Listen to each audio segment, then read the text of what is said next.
Welcome to the Desi knot. Today I'm going to be showing you how to make cake pops. So the first thing you'll need is some sort of cake. I just made this vanilla cake. I originally wanted to use chocolate cake as well, but that one kind of flopped. It didn't taste as good, so I'm just going to be using my vanilla cake to make these.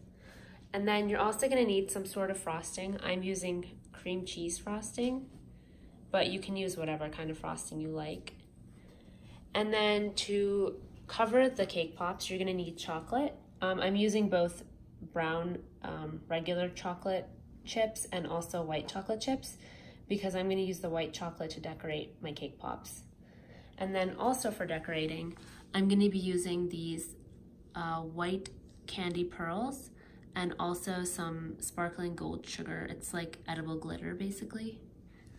And then for presentation, I'm gonna use these lollipop sticks to make my cake pops, or I might use the skewers. I'm making these as a gift for someone, so I'm gonna decide still if I'm gonna be putting them on the shorter or the longer sticks. I might do the skewers and then put them in a big vase. Or you could also just use cupcake tins and put the balls in there if you don't wanna put them on sticks, and they're gonna be easier to transport that way. Okay, so for the first step, you're gonna wanna combine your cake and your frosting to make like a Play-Doh type consistency to make your cake balls. So what I'm gonna do is I'm just gonna add a little bit of frosting at a time and see how much I need. I don't wanna put too much frosting in there. I want just enough to be able to make my cake balls. So I've put them in my KitchenAid mixer bowl, and I'm just gonna do a little bit at a time and show you how it goes. So to start, I've used about 1/2 cup of cream cheese frosting and I've put it into the KitchenAid. That's my baby in the background, by the way, so excuse the noise. So I've used about 1/2 cup of cream cheese frosting, and I'm gonna be using the paddle attachment on the KitchenAid because if you use a whisk, you're gonna mash the cake up too much and it's probably gonna ruin your whisk as well. So I'm gonna mix this and see how it goes.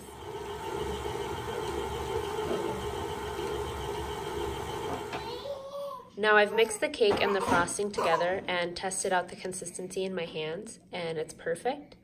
And now I'm just gonna mold these into balls. Okay, now that I'm done making my cake balls, I'm gonna put these in the freezer for about 10 to 15 minutes. Which is gonna make them the perfect hardness to stick with the skewer or the lollipop sticks, and it'll be easier to dip them in the chocolate.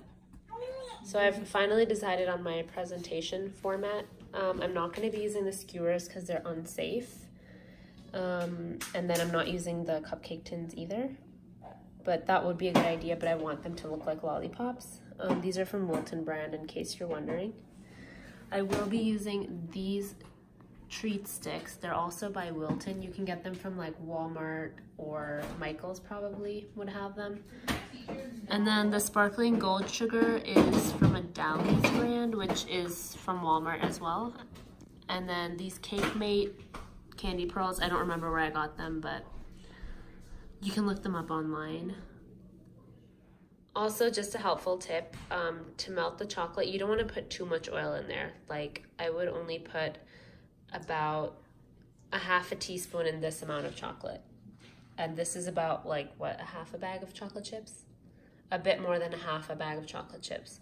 So you definitely don't want to put too much oil because that'll make your chocolate too runny. And you probably don't want to make it without oil because then your layer of chocolate will be really thick on the cake pop and that won't be good to eat. So now my chocolate dip sticks have started to solidify in the cake pops, kind of acting like a glue, so to speak. And I've started decorating some of my cake pops. I've used the glitter and the pearls, and I'm gonna save the white chocolate drizzle step for the end because I want to wait for the regular milk chocolate to solidify more before I start working on the drizzle. And that's probably the 3 designs that I'm gonna do. So like the pearls, the glitter, and then the drizzle ones. And maybe I'll leave some plain. I finished the rest of my cake pops the following day and I completely forgot to record, but I'm just showing you in this clip how I did the rest of my cake pops. I just used white chocolate chips, melted them and put them in a piping bag and drizzled the cake pops, and this is how I packaged them to give as a gift. I really hope, even though this video wasn't that great, that I was able to give you some ideas on how to make your cake pops. Let me know if you try this recipe, and thank you so much for watching.